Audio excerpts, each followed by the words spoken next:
History classes में आप सभी का स्वागत है। मैं आरपी अवस्थी आप सभी विद्यार्थियों को नमस्कार करता हूं। तो हम पढ़ रहे थे भारतीय संविधान और पूर्व के लेक्चर में भारतीय संविधान में हमने पढ़ा था राजभाषा, ऑफिशियल लैंग्वेज। आज हम पढ़ेंगे आपात उपबंध। तो आइए पढ़ते हैं आपात उपबंध। हमारा विषय है भारतीय संविधान। भारतीय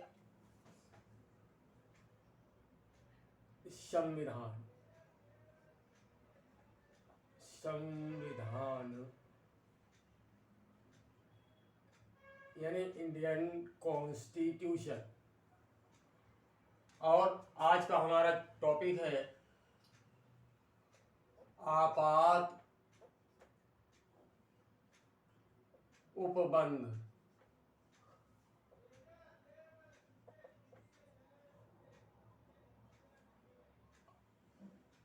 आपात उपबंध। तो हमारे भारतीय संविधान में 3 प्रकार के आपात उपबंधों का विवेचन है। समझ में आया? भारतीय संविधान में 3 प्रकार के आपात उपबंध वर्णित हैं, यानी इनकी व्यवस्था की गई है। तो देखिए कौन कौन से आपात उपबंध हैं। पहला है राष्ट्रीय आपात। राष्ट्रीय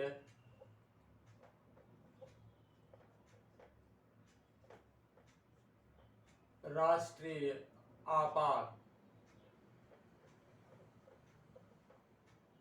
इसका वर्णन जो है अनुच्छेद 352 में किया गया है। अनुच्छेद 352 352। दूसरा है राष्ट्रपति शासन, यानी राष्ट्रपति शासन जिस राज्य में लगा दिया जाता है वो भी आपात उपबंध ही है। विशेष परिस्थितियों में चूंकि लगाया जाता है। तो राष्ट्रपति शासन, राष्ट्रपति शासन, यह है अनुच्छेद 356।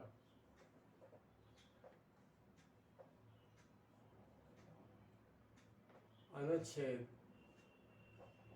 356। और थर्ड है, तीसरा है वित्तीय आपात।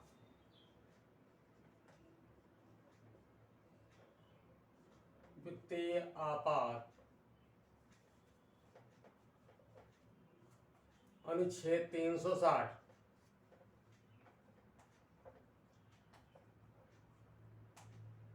अनुच्छेद 360। तो आप देख रहे हैं कि इस प्रकार से 3 तरह के राष्ट्रीय आपात व्यवस्थित है हमारे भारतीय संविधान में।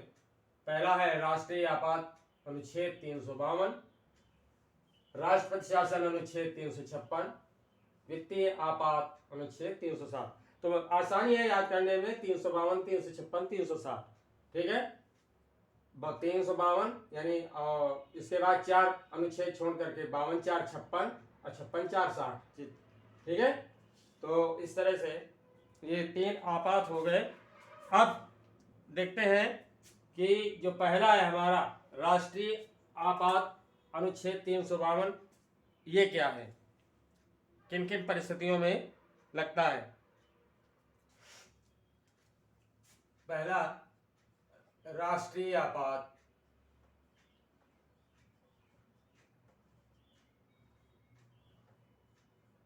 राष्ट्रीय आपात अनुच्छेद 352। तो